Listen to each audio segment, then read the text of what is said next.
पिछवाड़े में हाथ डालकर या फिर रॉड डालकर उनको प्रेग्नेंट किया जाता है, क्योंकि कोई भी माँ तभी दूध देती है जब वो उसका बच्चा हो।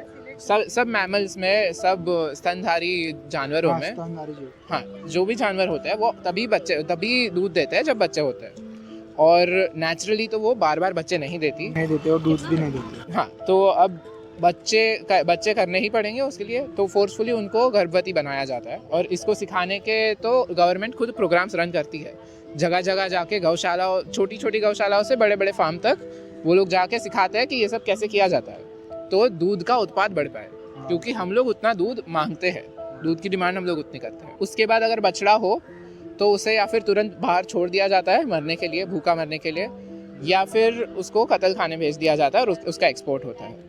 इंडिया दुनिया में सबसे ज़्यादा दूध बनाती है और नंबर 2 नंबर 3 पे बीफ एक्सपोर्ट करती है। तो उतना ज़्यादा बीफ एक्सपोर्ट हम इसीलिए कर पाते हैं क्योंकि हमारी डेयरी इंडस्ट्री इतनी स्ट्रांग है। अगर हमारी डेयरी इंडस्ट्री इतनी स्ट्रांग नहीं होती तो हमारा बीफ एक्सपोर्ट इतना नहीं होता। तो उन सारे निर्दोष जानवरों की हत्या सिर्फ डेयरी इंडस्ट्री की वजह से हो रही है। उसके बाद अगर एक फीमेल बच्ची होती है तो उसके साथ उसकी माँ के जैसे ही किया जाता है, उसको भी तुरंत छीन लिया जाता है उसकी माँ से दूर, और कुछ समय में वो बहुत बड़े जल्दी हो जाते हैं, तो कुछ समय में उसके साथ भी यही फोर्सफुली प्रेग्नेंट का गर्भवती बनाया जाता है और उनके भी बच्चों के साथ यही होता रहता है। ये पूरा शोषण का साइकिल है। और जब वो माँ भी थकी हारी हो जाए, जब वो भी दूध ना दे पाए, नए बच्चे ना दे पाए, तो उसको भी या फिर रास्ते पे छोड़ दिया जाता है या फिर एक्सपोर्ट के लिए भेज दिया जाता है। छोटे छोटे टेम्पो में 50-50 गाय को भर के भेज देते हैं। उसके लिए कितना ख़राब होता है। बहुत सारी गर्भवती होती है, वो टेम्पो के अंदर उनका पूरा खून निकल जाता है। इतना ज़्यादा शोषण होता है और अंत में या फिर रास्ते पे कोई गाड़ी से हिट होके मर जाएगी, प्लास्टिक खा मर जाएगी, या फिर उसको अगर भैंस है तो एक्सपोर्ट ही होगी। गाय को भी कभी कभी एक्सपोर्ट कर देता है, कभी कभी रास्ते पे छोड़ के प्लास्टिक से मरने के लिए छोड़ देता है।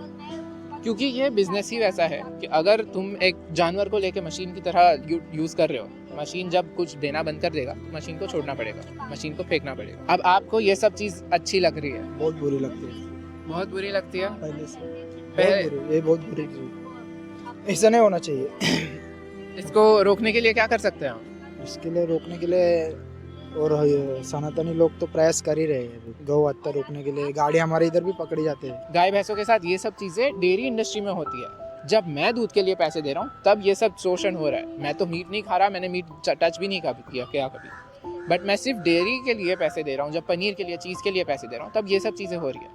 आपको इस नज़र से देखो कि मैं इससे कुछ ले लूँगा, तो वो शोषण की भावना है।